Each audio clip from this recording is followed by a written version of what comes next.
रस स्टार्ट किया था, यानी रस पढ़ाया था, यानी रस के बारे में थोड़ी जानकारी दी थी, रस की परिभाषा बताई थी और भरत मुनि के अनुसार भी हमने परिभाषा बताई थी। इसके बाद हमने रस के अंग बताए थे, अवयव कि रस के अंग कितने होते हैं। तो रस के अवयव हमने यानी अंग कितने बताए थे, 4 बताए थे। कौन कौन से, स्थायी भाव, विभाव, अनुभाव और संचारी भाव। और इनके बारे में हमने बता दिया था। बशर्ते सिर्फ तुम्हें आना नहीं है एग्जाम वगैरह में, बशर्ते तुम्हें जानकारी होना चाहिए कि स्थायी भाव क्या होता है, विभाव क्या होता है, अनुभाव क्या होता है और संचारी भाव क्या होता है।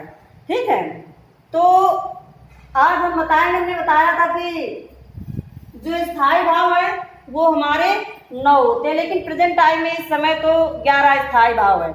अगर 11 स्थायी भाव हैं तो 11 रस हो गए। ठीक, लेकिन आचार्य मुनियों के अनुसार तुम्हारे 9 रस ही बताए गए हैं। और विभाव जो है, विभाव के भी 2 भाग होते हैं, आलम्बन और उद्दीपन। आलम्बन के इसमें फिर 2 भाग होते हैं, आश्रय और विषय। इसके बाद अनुभाव होता है। तो आलम्बन वो देखिए होता है कि आलम्बन में हम जिसके बारे में रस में वर्णन होता है, जिसके कारण स्थायी भाव उत्पन्न होता है, तो वो जो है आलम्बन होता है। आलम्बन में 2 यानी और तुम्हारा आश्रय और विषय हो गया। आश्रय होता है, देखिए आश्रय और विषय, कोई अगर 2 लोग हैं तो एक जो है आश्रय हो गया, दूसरा विषय, यानी जो विषय पर आश्रित होता है उसे आश्रय कहते हैं।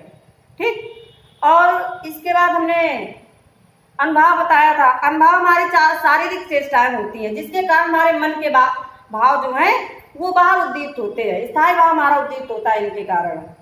उद्दीपन जो है, उद्दीपन के कारण हमारे शरीर के, हमारे मन यानी जो स्थायी भाव है वो उद्दीप्त होते हैं। और जो अनुभाव होता है उससे शारीरिक चेष्टाएं होती है, जिसके कारण हमारे मन के भाव जो है वो बाहर आते हैं। ठीक, उद्दीपन क्या होता है, आलम्बन और उद्दीपन होता है कि उद्दीपन जो होता है वो हमारी यानी उद्दीपन के कारण जो स्थायी भाव उद्दीप्त होते हैं, उद्दीपन के कारण स्थायी भाव उद्दीप्त होते हैं, उसे उद्दीपन कहते हैं। और जो अनुभाव होता है, अनुभाव से हमारी शारीरिक चेष्टाएं जो है होती हैं, जो हमारे मन के भाव को बाहर लाते हैं। ठीक, और संचारी भाव हमारे 33 होते हैं, हर्ष, विषाद और चिंता, ये सब तुम्हारे संचारी भाव है। स्थायी भाव तुम्हारे 11 होते प्रेजेंट टाइम, लेकिन आचार्य मुनियों के अनुसार 9 स्थायी भाव ही बताए गए। तो देखिए, लेकिन आपके कोर्स में सिर्फ 2 ही रस है, हास रस और करुण रस। कितने हैं, हास रस और करुण रस। तो हम सारे रसों के स्थायी भाव आपको लिखा देंगे, इनको आप लोग नोट कर लीजिएगा। इसके बाद जो 2 रस आपके कोर्स में है हम सिर्फ वही पढ़ाएंगे। ठीक है, देखिए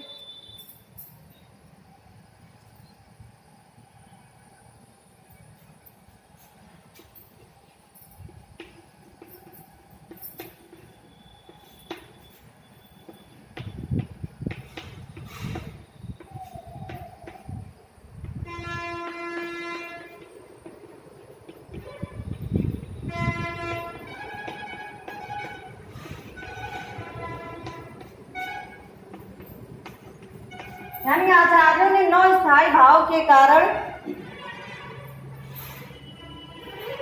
यज्ञ के आधार पर रसों की संख्या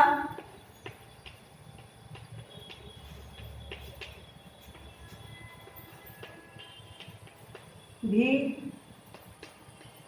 9 बताई है।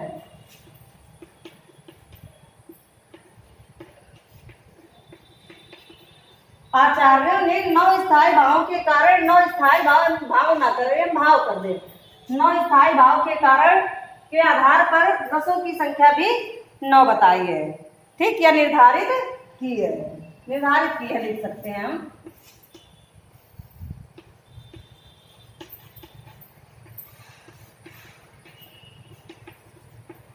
निर्धारित की, देख लीजिए आप कितने यानी रस और रस के स्थायी भाव। ठीक है,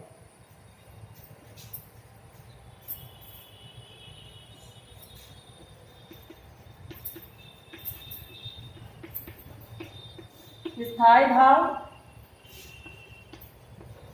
रस। ठीक, रति। पहला स्थायी भाव कौन सा है?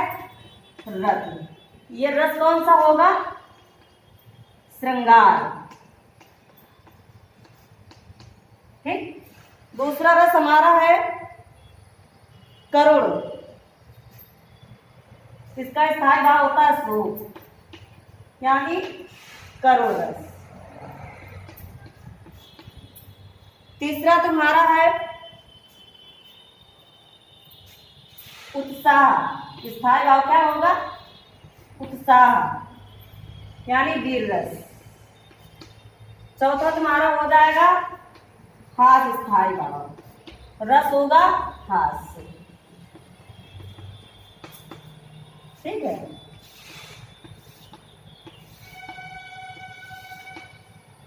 आगे देख लीजिए।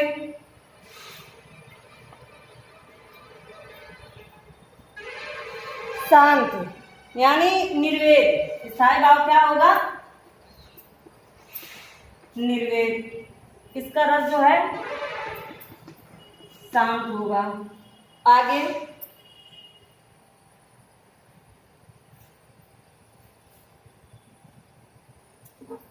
भय।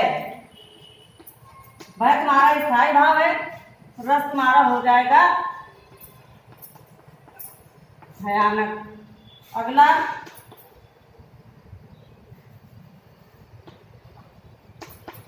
क्रोध, इस यानी रौद्र रस। रौद्र रस। आगे अब यानी विस्मय।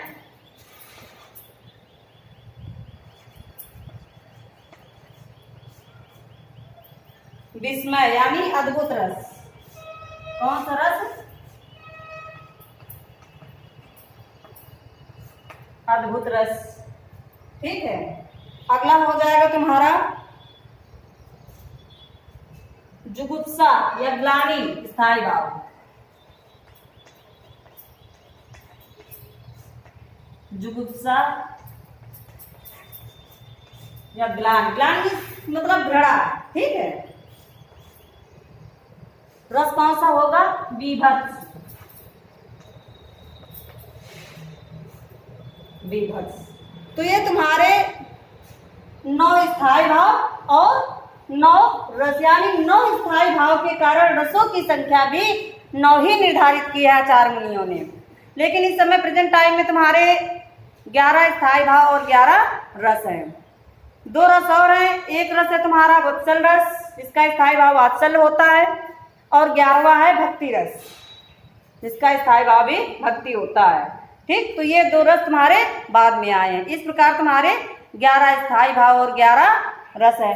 लेकिन आपके कोर्स में सिर्फ 2 ही रस हैं, जिनको आपको 2 ही पढ़ना है। एक तुम्हारा हास रस है और दूसरा करुण रस है।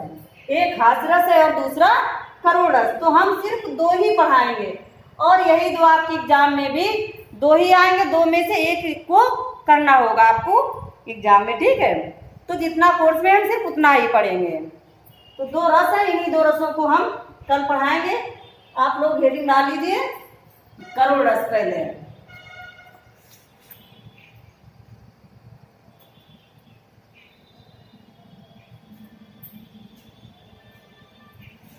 हेडिंग डालेंगे आपको करुण रस, हम कल करुण रस पढ़ाएंगे।